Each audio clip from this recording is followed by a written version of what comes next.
In Sporty news today, Ronaldinho switches cola brands. Filip Jicha and his family, Tula Mathew Valea pays up, the Klitschko brothers and Rocky, and the London baseball team in hot water. It's the never-ending debate, Pepsi or Coca-Cola. Ronaldinho has made his choice. On Pepsi's payroll for years, the Brazilian footballer recently changed sides. Ronaldinho will now be endorsing Coca-Cola. The 31-year-old player will make €620,000 per year from the campaign. This transfer is part of the merciless war waged between the two soda heavyweights. Coca-Cola wants to outshine Pepsi on the South American market, with the 2014 World Cup just 2 years away, to be held in Brazil. The American company is the official sponsor of the World Cup, so it has no intention of letting the competition get its hands on the local star. Ronaldinho is therefore first and foremost a marketing choice. But he's not the only one. Coca-Cola has decided to recruit another Brazilian footballer, Marta. The international Brazilian player has been named the best footballer in the world by the FIFA 5 times in a row. Ronaldinho and Marta, a really fresh combination. There's more than just handball in Filip Jicha's life. The best handball player in the world in 2010 is also a family man. Here's what he had to say to Trace Sports.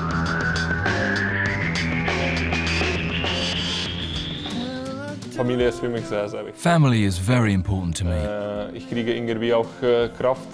I recharge my batteries here at home with my family. Winning in handball, it used to be the only thing that mattered to me. But since Valea was born, I knew that things would change.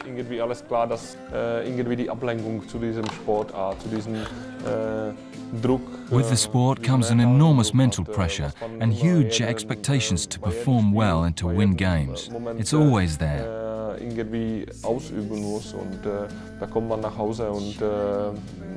But when I come home and see my daughter and feel the family atmosphere here, I feel I enter the real world. It gives me joy to be able to play with my daughter. She's always so happy. I can say, because of this, I became a better handball player and a better athlete.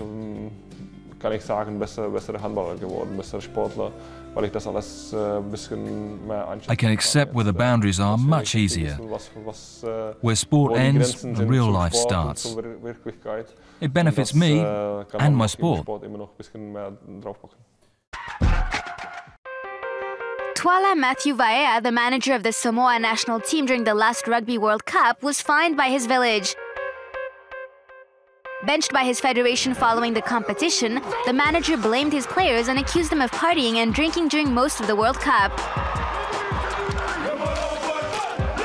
Accusations which didn't show on the pitch since Samoa arrived third in their group, after losing against South Africa and Wales. But the controversy isn't going away in the Pacific. The players responded to their manager's accusations by saying that he had very often been absent, in particular during the distribution of their jerseys for the last match.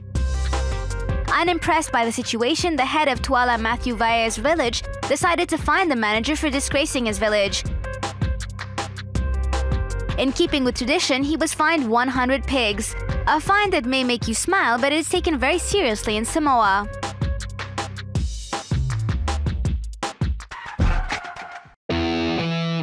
The Klitschko brothers are already preparing for their life after retirement. The two Ukrainian boxers are teaming up with Sylvester Stallone to produce a Rocky musical based on the movies by the same name, which featured the American actor.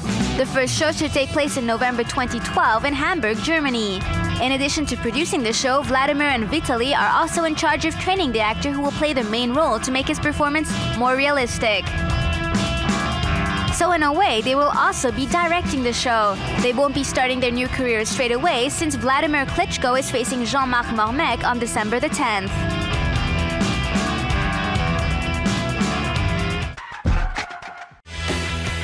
Located in Ontario, Canada, London is a peaceful town home to 350,000 people. So when its baseball team, the Werewolves, sank, a local businessman called David Martin decided to buy back the team. And it would seem that he has a certain flair for publicity stunts, since he's decided to nickname his team the Rippers. a reference to the notorious serial killer Jack the Ripper who terrorized the English capital in the 19th century. Martin may have to backtrack before the beginning of the 2012 season if he doesn't want to see his team sidelined from the Frontier League, the North American minor league.